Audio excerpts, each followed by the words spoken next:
अस्सलाम वालेकुम। उम्मीद है कि आप सब लोग खैरियत से होंगे। आज जो है हम 9th क्लास की न्यू बुक का चैप्टर 1 स्टार्ट करने लगे, जो कि है प्रॉब्लम सॉल्विंग। इसमें हम प्रॉब्लम को देखेंगे कि किस तरह सॉल्व करते हैं, उसके कुछ 5 स्टेप्स हैं, उनके बारे में पढ़ेंगे, फ्लो चार्ट्स के बारे में पढ़ेंगे, एल्गोरिदम्स के बारे में पढ़ेंगे कि ये चीज़ें क्या होती हैं और उनको सॉल्व करने का या उनकी एग्जाम्पल्स वगैरह सारा कुछ देखेंगे। चलें जी, स्टार्ट करते हैं क्लास 9th आज का न्यू चैप्टर जो कि है प्रॉब्लम सॉल्विंग। सबसे पहले जी कि प्रॉब्लम सॉल्विंग आपको नाम से पता चल रहा है कि प्रॉब्लम को सॉल्व करने का तरीका, ठीक है। अब आपकी डेली लाइफ में हो या इस सिलेबस से रिलेटेड हो या किसी भी बात से रिलेटेड हो, हर बच्चा या हर स्टूडेंट कोई ना कोई प्रॉब्लम को फेस कर रहा होता है। जब तक आप एक अच्छे प्रॉब्लम सॉल्विंग स्किल को डेवलप नहीं कर लेते अपने अंदर, आप एक अच्छे प्रोग्रामर भी नहीं बन सकते। प्रॉब्लम सॉल्विंग सिर्फ एक सिलेबस के हद तक नहीं बल्कि एक स्किल है जो कि आप अपने अंदर डेवलप कर सकते हैं, जो आपके ना तो सिर्फ आपके कोर्स में आपको मदद करेगा बल्कि आपकी डेली लाइफ में, आपकी पर्सनल लाइफ में जो भी आने वाली प्रॉब्लम्स हैं उनको भी अच्छे तरीके से सॉल्व करने में आपकी बहुत मदद करेगा, ठीक है।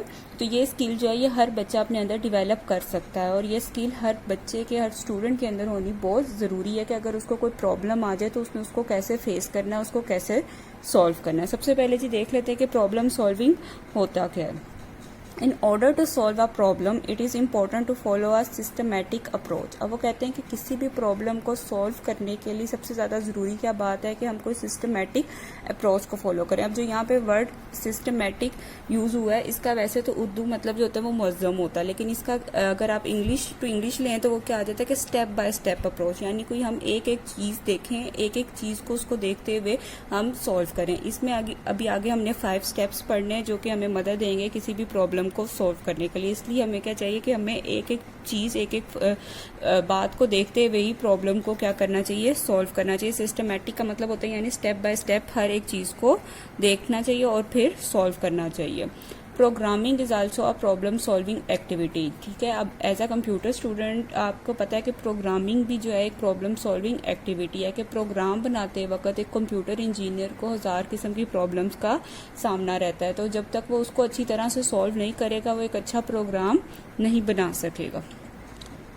If you are a good problem solver you have a potential to become a good programmer, ठीक है जी। इसके बाद वो कहते हैं कि अगर एक आप अच्छे प्रॉब्लम सॉल्वर हैं, यानी प्रॉब्लम को अच्छी तरह सॉल्व कर सकते हैं, सही टाइम पे सही डिसीजंस लेके सही तरह से उस प्रॉब्लम का एक बेस्ट सोल्यूशन आप निकाल सकते हैं, तो इसका मतलब है कि आपके अंदर एक पोटेंशियल है कि आप अच्छे प्रोग्रामर भी बन सकते हैं।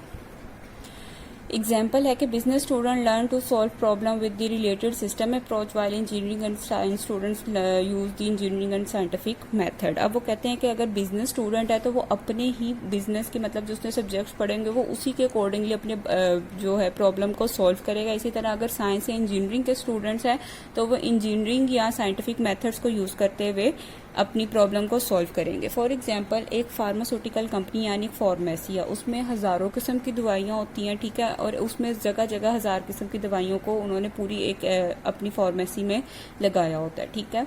अब जो है वो अब डिफरेंट ग्राम्स की भी होती हैं दवाइयाँ, ठीक है, कोई 500 mg की होती है, कोई 200 की होती है, इस तरह हर एक दवाई की डिफरेंट चीज़ होती है। अब जो एक आम इंसान है वो तो इन चीज़ों को नहीं देख सकता, ना अरेंज कर सकता, ना उसको पता है कि कौन सी दवाई कहाँ रखनी, कौन से कैबिनेट में रखनी है, क्या करना है। तो अब क्या होगा कि जो उस फार्मास्यूटिकल का मैनेजर या सीईओ या जो भी है वो क्या करेगा, कंप्यूटर इंजीनियर के पास जाएगा।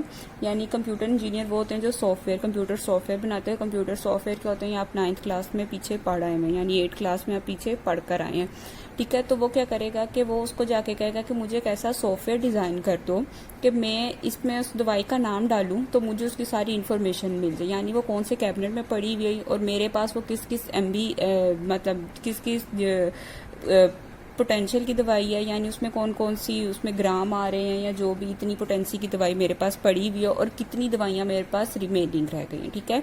अब जो एक कंप्यूटर इंजीनियर होगा तो उसको पता है कि मैंने इस काम को किस तरह अंजाम देना है, मैंने इस सॉफ्टवेयर को कैसे बनाना है, यानी वो अपने रिलेटेड इस प्रॉब्लम को, उसकी प्रॉब्लम को क्या कर सकता है, सॉल्व कर सकता है। तो सेम उसी तरह क्या होगा कि हर चीज़ जो हर स्टूडेंट है वो अपनी ही फील्ड के अकॉर्डिंगली प्रॉब्लम को सॉल्व करता है, लेकिन रियल लाइफ में ऐसे नहीं है। रियल लाइफ में आपको आपकी फील्ड से अलग भी काफ़ी प्रॉब्लम्स आ सकती हैं।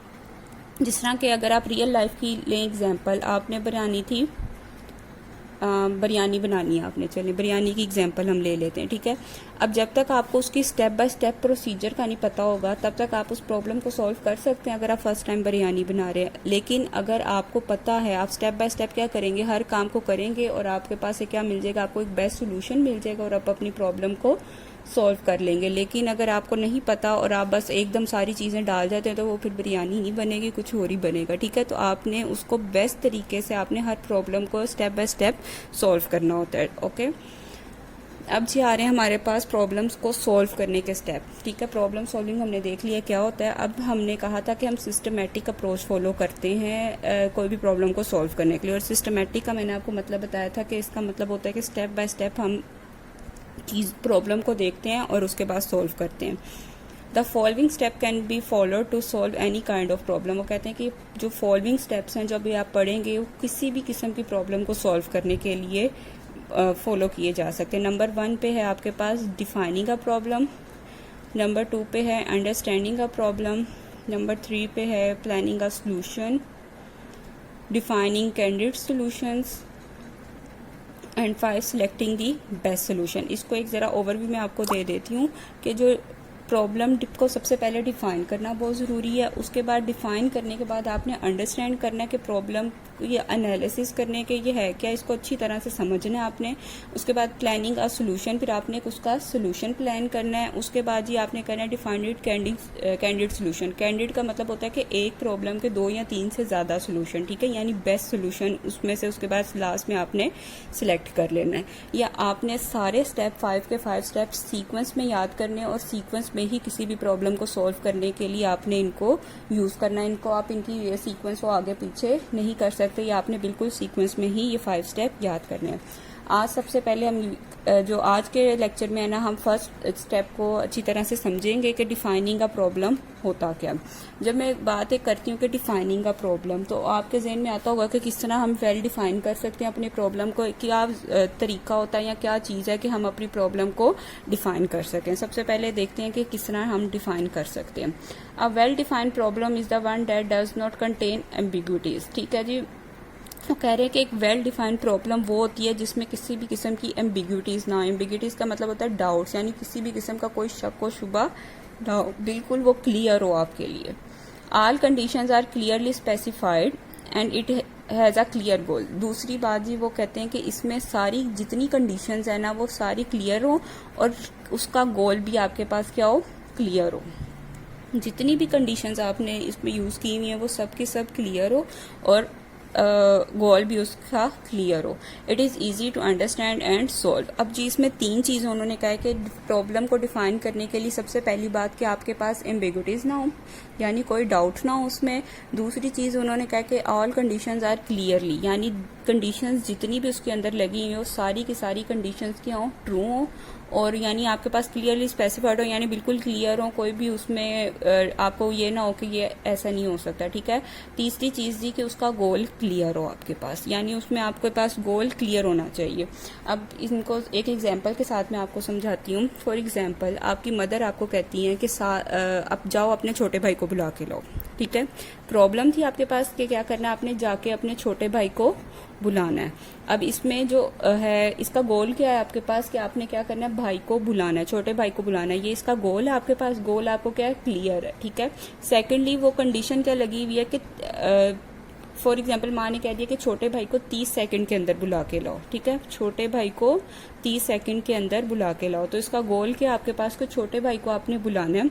कंडीशन क्या इसमें लगी हुई है कि 30 सेकंड में आपने बुला के लेकर आना है, ठीक है। अब जो प्रॉब्लम को डिफाइन करने की 2 चीजें तो आपके पास सही होगी कि आपने क्या है, गोल क्या क्लियर है आपका कि भाई को बुलाना है, और कंडीशन क्या लगी हुई है कि 30 सेकंड में बुला लेकर आना है। अब आपने चेक करना है कि इसमें कोई एम्बिग्विटी है, यानी कोई डाउट्स हैं, तो अगर तो आपका भाई साथ वाले कमरे में है तो आप भाग के जाके उसको 30 सेकंड में बुला लेंगे। लेकिन अगर आपका भाई स्कूल गया हुआ है या कहीं बाहर गया हुआ है तो क्या आप इसको बुला सकते हैं अपने भाई को? नहीं बुला सकते।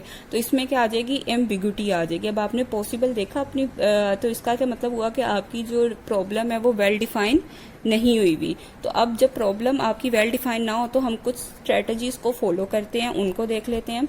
If the problem is not defined well then we can use one of the following strategies to define a problem. अगर तुम्हारी प्रॉब्लम इन तीनों चीजें हमारी क्लियर नहीं है, यानी एम्बिग्यूटी भी नहीं है उसमें, गोल भी कोई क्लियर नहीं है और कंडीशंस भी क्लियर नहीं है, तो फिर हमारे पास एक स्ट्रेटजी है जिसको हम फॉलो करते हुए अपनी प्रॉब्लम को वेल डिफाइन कर सकते हैं। सबसे पहले आ जाती है कि gain background knowledge, use guesses, draw a picture. ठीक है, अब वो कहते हैं कि ये 3 स्ट्रेटजीज को फॉलो करते हुए अगर तो हमारी कोई ये चीज मिसिंग है तो हम अपनी प्रॉब्लम को वेल डिफाइन कर सकते हैं। मैं दोबारा रिपीट करी कि प्रॉब्लम को वेल डिफाइन करने के लिए 3 चीजें जरूरी हैं कि उसमें कोई एम्बिग्यूटी ना हो, उसका गोल क्लियर हो और सारी कंडीशंस जो हैं वो क्लियर हो आपके पास। ठीक है, ये 3 चीजें जब हमारे पास होंगी तो हमारी कंडीशन जो है यानी प्रॉब्लम जो है वो वेल डिफाइन कहलाएगी।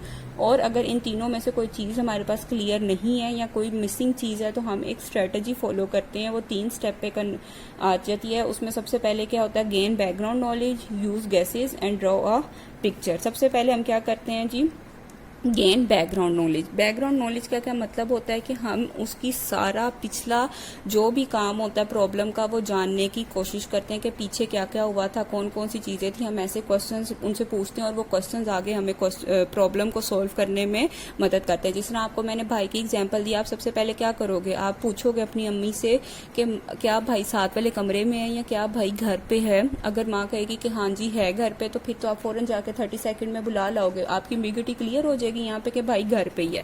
लेकिन अगर वो कहते हैं कि आपका भाई स्कूल गया हुआ है या कहीं बाहर गया हुआ है, वो घर पे नहीं है, तो फिर तो आप उसको 30 सेकंड में नहीं बुला सकते। तो आपने यहाँ से पूछा कि क्या वो घर पे है या नहीं है। अगर वो नहीं है तो फिर आप उसको कॉल करके या डिफरेंट तरीके से उसको बुला सकते हो। ठीक है, तो यही चीज वो कह रहे हैं, वो try to know the situation and circumstances यानी करंट सिचुएशन जो भी होती है या phase in which the problem is happening, यानी जिसमें प्रॉब्लम चल रही होती है, आप उसका सिचुएशन पता करने की कोशिश करते हो। In this way we can identify the given state. इस तरह से हमें गिवन प्रॉब्लम होती है उसको आइडेंटिफाई करना आसान हो जाता है। It also helps to know what a good solution will look like, और आप इस तरह एक अच्छे सोल्यूशन की तरफ भी देख सकते हो। यानी अगर आपका भाई बाहर गया हुआ है तो आप उसको कॉल करके बुला सकते हो।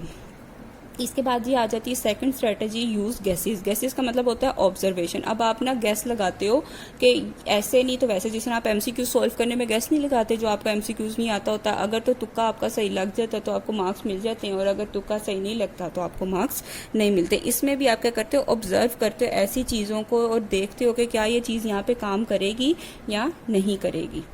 वो try to guess the unknown information through appropriate यानी रिक्वायर्ड गैसेज, यानी जो हम अपने अंदाजों के थ्रू हम एक अननोन इन्फॉर्मेशन को गैस करने की कोशिश करते हैं। और ये जो है ये पास्ट एक्सपीरियंस पे बेस कर रही होती है। यानी इससे पहले भी आपकी अम्मी ने आपको जरूर कहा होगा कि अपने भाई को बुला लो, तो आपको पता होगा कि मैंने किस तरह जाके बुलाना है या वो इस वक्त मुझे कहाँ पे मिलेगा।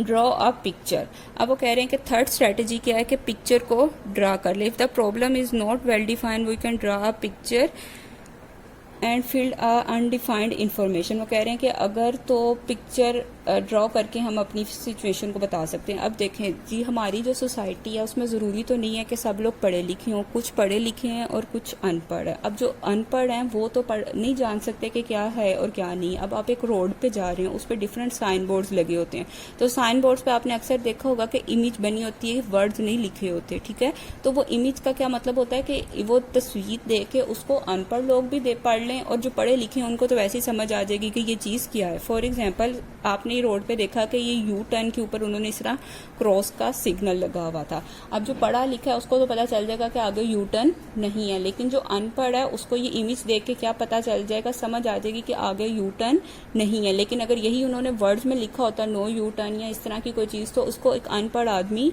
नहीं पढ़ सकता था। या सिंपल अगर आप ले लें कि ये हॉर्न है और हॉर्न के ऊपर उन्होंने क्रॉस का साइन लगाया होगा, तो ये साइन बोर्ड से अनपढ़ आदमी को क्या पता चल गया कि यहाँ पे हॉर्न बजाना अलाउ नहीं है। पढ़ा लिखा तो उसको देख के, इमेज को भी देख के समझ लेगा और वर्ड्स को भी देख के समझ लेगा, लेकिन ये चीज उसको अनपढ़ को भी समझ आ जाएगी। यानी इस तरह हर बंदा, हर इंसान हर चीज को समझ सकता है, इसलिए उसकी पिक्चर ड्रॉ कर लेने से ज्यादा बेहतर तरीके से प्रॉब्लम जो है वो डिफाइन हो जाएगी।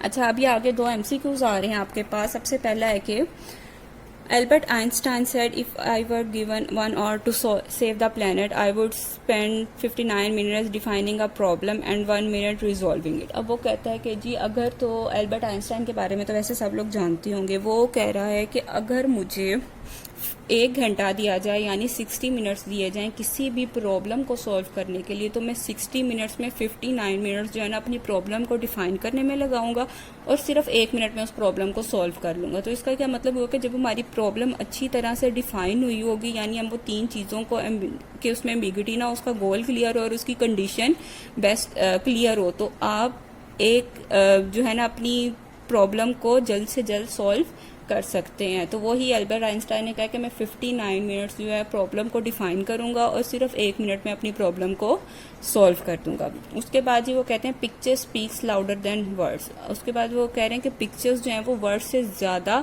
बेहतर तरीके से समझ में आ सकती हैं। आपका जो माइंड है, ब्रेन, वो भी बिल्कुल इमेज फॉर्म में काम करता है, यानी अगर आपने उसको कोई काम कहा है या मैं आपके सामने किसी बच्चे का या स्टूडेंट का नाम लेती हूँ तो आपके माइंड में उसका रिटन नाम नहीं लिखा था, उस बच्चे की क्या आएगी, इमेज आएगी। तो वो इमेज जो है वो यानी आप पिक्चर के साथ समझ रहे हो उस चीज़ को, तो इसलिए वो कह रहे हैं कि picture speak louder than words. और यही चीज़ थी कि हम जो लास्ट स्ट्रेटेजी थी ड्रॉ अ पिक्चर, ये उसी चीज़ से रिलेट कर रही है।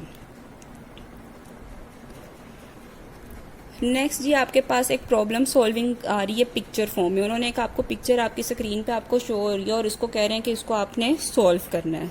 ठीक है, अब इसको सॉल्व करना हम स्टार्ट करते हैं। आपके पास फर्स्ट लाइन में देखें, आप इमेज पे गौर करें, 3 हॉर्सेज हैं आपके पास और वो कह रहे हैं कि 3 हॉर्सेज का जो सम है वो इक्वल होना चाहिए किसके, 30 के। अब आपको पता है कि 3 हॉर्सेज हैं और सम किसके इक्वल होना चाहिए, 30 के। अगर आप 30 को 3 पे डिवाइड कर दो तो आपके पास सिंगल हॉर्स की वैल्यू क्या आ जाएगी, 10।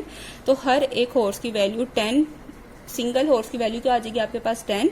तो 10 + 10 + 10 आपके पास क्या हो जाता है, 30 के इक्वल हो जाता है। नेक्स्ट जी अब सेकंड लाइन में आ जाए। सेकंड लाइन में एक हॉर्स उन्होंने रखा हुआ है और आपको पता है कि सिंगल हॉर्स की वैल्यू आपके पास क्या है, 10 है। उसके बाद उन्होंने कहा है कि प्लस करें जी, ये हॉर्स शू हैं और फिर प्लस करें हॉर्स शू, तो आपके पास आंसर क्या आ जाना चाहिए, 18। अब आपको यहाँ से देखने से अगर आप थोड़ा दिमाग लगाएं अपना, तो आपको पता चल रहा है कि एक हॉर्स की वैल्यू क्या है हमारे पास, 10 है, और 10 में हम ऐसी क्या वैल्यू प्लस करें कि हमारे पास 18 आ जाए। तो 10 में अगर 8 प्लस करें आप, तो आपके पास क्या आ जाएगा, 18। लेकिन यहाँ पे आपके पास 2 शू हॉर्सेज हैं, इसलिए आप 8 को हाफ कर देंगे तो सिंगल शू हॉर्स की वैल्यू यानी 2 शू हॉर्स की वैल्यू क्या बन जाएगी, 4 और 4। तो 10 + 4 + 4 आपके पास कितने इक्वल आ जाएगा, 18 की इक्वल। नेक्स्ट अब आप आ जाएं थर्ड लाइन में।